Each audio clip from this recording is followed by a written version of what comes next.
Bismillahirrahmanirrahim. Assalamualaikum warahmatullahi wabarakatuh. Perkenalkan, nama saya Wanda Wahdatunisa dari Prodi Pinjas kelas B semester 2. Di sini saya akan menjelaskan tentang etika menyikapi berbagai budaya pesta. Mengenal agama dan budaya. Secara umum dapat dikatakan bahwa agama bersumber dari Allah, sedangkan budaya bersumber dari manusia. Agama adalah karya Allah, sedangkan budaya adalah karya manusia.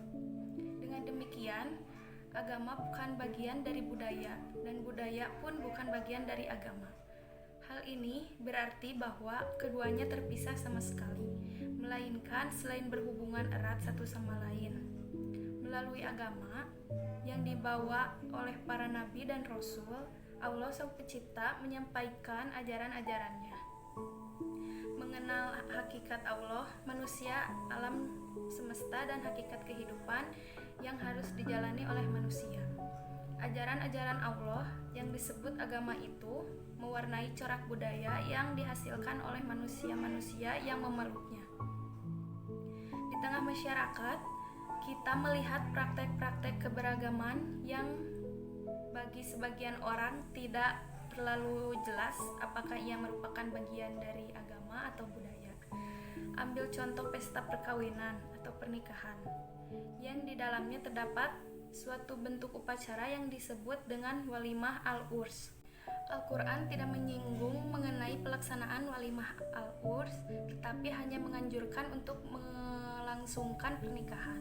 Namun, penyelenggaraan walimah al-urs ini ada dalam hadis Nabi Shallallahu Alaihi Wasallam, sebagaimana riwayat hadis bahwa Rasulullah Shallallahu Alaihi Wasallam mengadakan walimah untuk sebagian istri dengan 2 mud gandum. Apabila kita memperhatikan pelaksanaan walimah al-urs dalam masyarakat Muslim di mana saja, maka kita akan menemukan bahwa walimah tersebut biasanya dilaksanakan berdasarkan adat istiadat dan kebiasaan masyarakat setempat. Dalam masyarakat kita dewasa ini juga berkembang suatu tradisi memeriahkan pesta perkawinan dengan hiburan seperti nyanyian dan musik. Perayaan pesta perkawinan yang dimeriahkan dengan bermacam-macam hiburan itu sebenarnya telah dijalankan sejak masa Rasulullah Shallallahu Alaihi Wasallam. Hal ini dibolehkan dalam Islam selama tidak mengarahkan kepada perbuatan dosa. Bahkan disunahkan dalam situasi gembira guna melahirkan perasaan senang, sebagaimana maksud hadis yang diriwayatkan Aisyah bahwa ia mengantar seorang wanita sebagai pengantin kepada seorang laki-laki Ansor.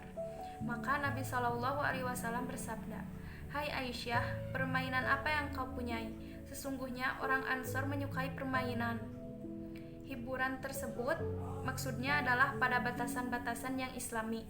Akan tetapi bila mengeksploitasi kekejian yang mengandung birahi dalam hiburan dan nyanyian-nyanyian, maka haram hukumnya. Di Indonesia telah menjadi hal wajar apabila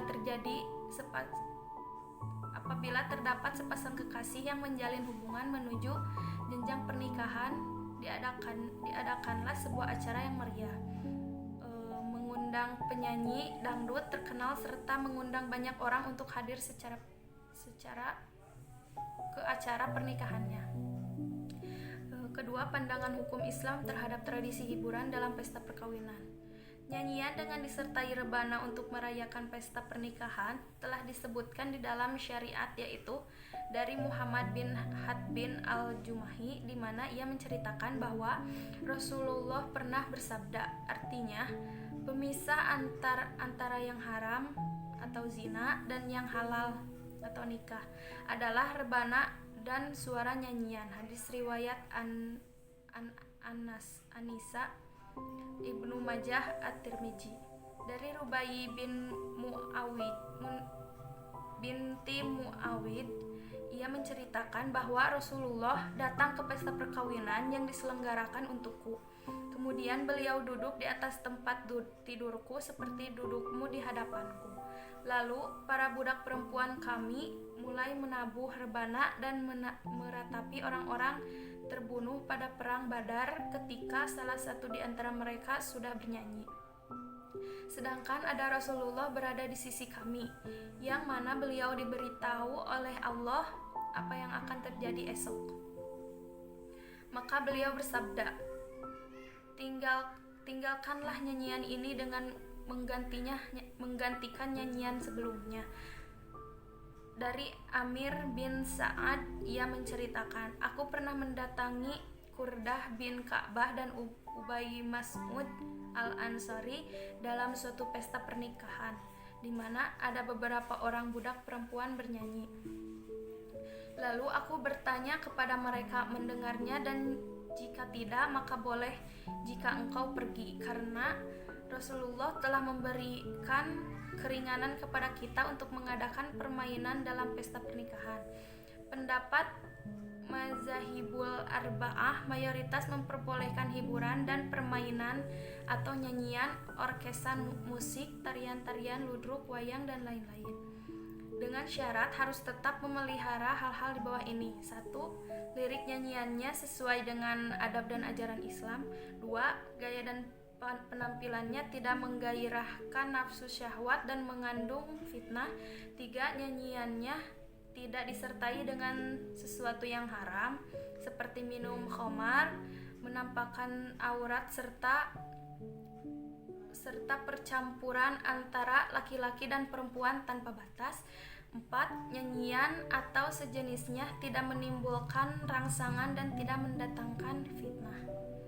Dan apabila tidak memenuhi syarat-syarat di atas, maka hukumnya adalah haram. Jadi, barang siapa mendengarkan nyanyian dengan niat untuk membantu bermaksiat kepada Allah, maka jelas dia adalah fasik, termasuk semua hal selain nyanyian. Barang siapa berniat untuk menghibur hati supaya dengan demikian dia mampu berbakti kepada Allah dan tangkas dalam berbuat kebajikan, maka dia adalah orang yang taat dan berbuat baik, dan perbuatan pun termasuk perbuatan yang benar. Sekian dari saya, mohon maaf apabila ada kesalahan. Terima kasih. Wassalamualaikum warahmatullahi wabarakatuh.